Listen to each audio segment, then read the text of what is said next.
एक भारतीय जनता पार्टी झारखंड में चुनाव हारी, एनडीए, हिमाचल हारी, लेकिन उसने ये नहीं कहा कि यहाँ वोट गड़बड़ हो गया, यहाँ फलान गड़बड़ हो गया, मशीन गड़बड़ हो गई, यहाँ पुलिस वाले ने गड़बड़ कर दिया, बूथ पे जो लोग थे उनको समोसा नहीं भेजा गरम इसलिए हार गए। इस सब बातें नहीं की। मुझे लगता है विपक्ष को भी इस बचकाने प्रयोग से बाहर आ जाना चाहिए। इससे बड़ा हास्यास्पद स्थिति बन रही जमीन पर कि जीत जाए तभी मानेंगे, वरना कहते हैं चुनाव फर्जी है। एक चुनाव बताइए जिसमें आप पराजित हुए हो और आपने साझी प्रेस कॉन्फ्रेंस करके कहा हो कि हम सब इंडिया अलायंस के नेता इस राज्य की महान जनता के जनादेश को सिर झुकाकर स्वीकार करते हैं पूर्ण विनम्रता से। हम और ज्यादा निष्ठा से जनता की सेवा करने का प्रयास करेंगे। धन्यवाद। इतनी प्रेस कॉन्फ्रेंस कभी की नहीं की। दुनिया की कहानी कहां कहां की, कौन कौन पुराण बांच रहे हो। बिहार में आपने यात्रा चला दी, अब आप ही के सहयोगी कह रहे हैं कि ऐसी यात्रा कर दी कि भाजपा का वोटर जागृत हो गया। जितना वोट कभी नहीं पाए भाजपा वाले सीटें उतनी मिल गई उनको, और नीतीश जी ने भी छक्का मार दिया। वो कह रहे राहुल जी नई यात्रा करते तो कम से कम तेजस्वी की हालत ऐसी खराब नहीं होती। मैंने कह रहा, उद्धव ठाकरे के लोग कह रहे हैं, उनको पूछिए जाके। अरे श्रीमती जी कुछ तो सस्ता लो, बचत करो। नहीं श्रीमान जी, सब बढ़िया लो, रहने दीजिए। इसमें क्या खास बात है? थोड़े में ज्यादा स्वाद, यही तो है इसकी खास बात। वाओ मामा, क्या स्वाद है। अरे मेरे राजा,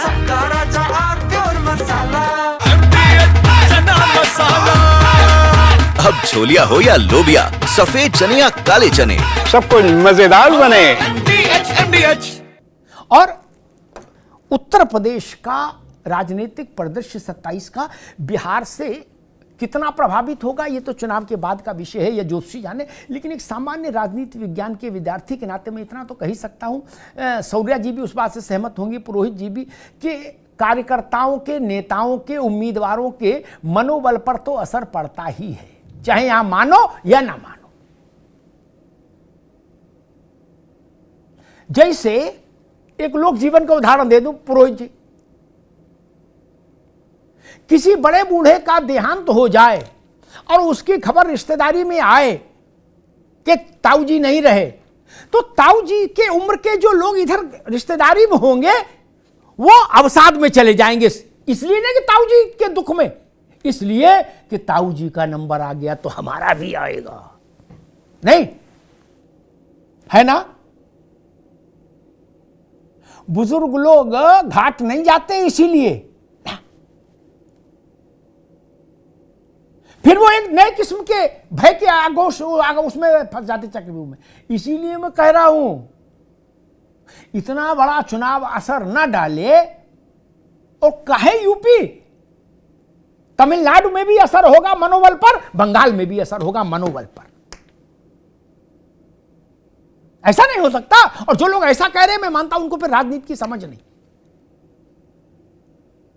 और जनता भी बौरी नहीं ना, वो भी जानती है। जनता के जनादेश को सम्मान देना चाहिए, सम्मान देना सीखना चाहिए। जैसे एक बात कहता हूं, मेरी बात से सहमत होना चाहिए सबको। मुकदमा होता है अदालत में, दोनों तरफ के वकील गवाह सब जूझते हैं, एक दूसरे पर 100 आरोप लगाते हैं, सच्चे झूठे सब। लेकिन जब जज का निर्णय आ जाता है पुरोहित जी, क्या तो बाहर निकल के कोई जज प्रेस कॉन्फ्रेंस नहीं करता कि जज, कोई वकील कि ये जजवा जो है वो दुष्ट है। कोई बोलता है ऐसा? नहीं ना। कोई बोलता है जज चोर है? नहीं ना। राजनीति में वैसा वैसी शालीनता नहीं ला सकते। करोड़ों लोग वोट देते, आप उनके वोट के निर्णय को एक पल में खारिज कर देते हो, टीवी पे आके बोले सब चोर हैं। नो, सारे चोर हैं, डन, थैंक यू, ओके। जनता पागल, अवाक बोली हमने वोट दिया, हमको चोर बता रहा। हमने हराया आदमी को, हमने जिताया, अब मानने को तैयार नहीं। कह रहे नहीं सारा अब हाइड्रोजन बम आएगा। क्या हुआ?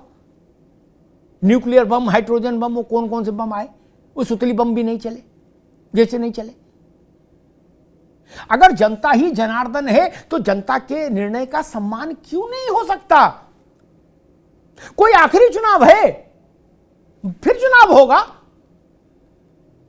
कोई पार्टी ये क्यों नहीं कहती कि हम में कुछ कमी रही होगी, हमारी तपस्या में कुछ कमी रही होगी? राज्यसभा ना मिले, पुरोहित जी समझिएगा कहां इशारा है, राज्यसभा ना मिले तो नेता कहता मेरी तपस्या में कमी रही होगी क्या? लेकिन जब आप लोग चुनाव हारते तो ऐसा नहीं बोलते कि हमारी तपस्या में कमी रही होगी, तो कहते कि वो ज्ञानेश कुमार मुर्दाबाद।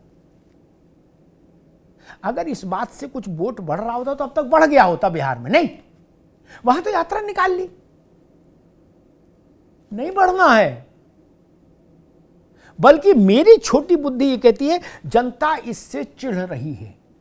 पुरोहित जी, शौर्या जी, मेरी समझ ये कहती है जितना आप वोटर को कटघरे में खड़ा करेंगे कि उसके वोट की कोई कीमत नहीं, बाबू और अधिकारी उसके वोट के साथ खेल रहे हैं, उतना जनता आपसे नाराज होगी।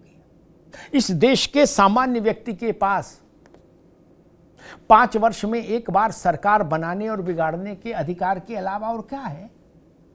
पुरोहित जी, आप उसको भी उसके माथे पर नहीं लिखना चाहते, रहने देना चाहते, आप चाहते हो वो भी छिन जाए। उसको खराब लगता है, ननकू को खराब लगता है, रज्जाक को खराब लगता है। एक बार ही आजमा के देख लीजिए ना, ऐसे फार्मूले पे चल के आपने देख ली, रिजल्ट उल्टा आया। एक बार हमारे बताए फार्मूले पे चल लो। बंगाल में जो चुनाव परिणाम आए उसको विनम्रता से स्वीकार कर लेना। अच्छा, बंगाल में क्या करोगे? मान लीजिए कांग्रेस से दीदी तो अलायंस करेंगी नहीं, ये तय है। कांग्रेस की स्थिति भी बहुत खराब रहेगी, ये भी ठीक है बंगाल में। तब क्या प्रेस कॉन्फ्रेंस करोगे? मान लो दीदी फिर जीत गई, तो आप तो वहां ये भी नहीं कह पाओगे डर के मारे कि दीदी ने गड़बड़ कर लिया। नहीं तो वो जेल भी भेज देंगी बंगाल में जितने नेता हैं आपके, उनको। तब क्या प्रेस कॉन्फ्रेंस करोगे, उसकी चिंता कर लो। और क्या अखिलेश जी प्रेस कॉन्फ्रेंस करेंगे फिर बंगाल में? अगर बहन जी ममता जी दोबारा आ गई तिवारा, तो अखिलेश जी क्या प्रेस कॉन्फ्रेंस करेंगे फिर कि ममता बनर्जी ने भी चोरी की? फिर नारा लगाएंगे ममता बनर्जी वोट चोर, गद्दी छोड़, नहीं ना? ये तो देख लो भैया के आगे कुआं है कि खाई। इतना जोर से भी ना चिल्लाओ कि समझ ही ना आए कुआं खाई कहां गिर रहे हैं। जनता का जनादेश भारत में सिर्फ और सिर्फ जनता का जनादेश सत्ता दे सकता है। अपनी असफलता स्वीकार करना राजनेताओं को सीखना चाहिए। आपकी बुद्धि जनता की साझी बुद्धि से बहुत छोटी है, ये मानकर चलिए। धन्यवाद।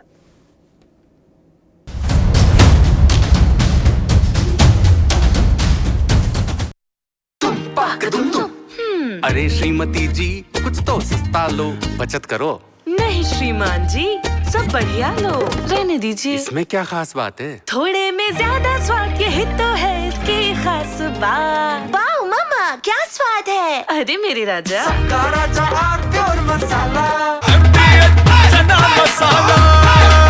अब छोलिया हो या लोबिया, सफेद चने या काले चने, सब कुछ मजेदार बने। MDH